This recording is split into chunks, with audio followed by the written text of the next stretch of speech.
Hello guys, hari ini kita nak pasang ialah Ryzen 5 5500, lepas tu RAM 8GB, SSD kita pakai 512GB.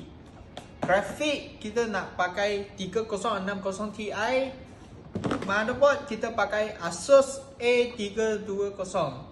Power supply kita pakai 650. Ini AIO. Kita sekarang pasang.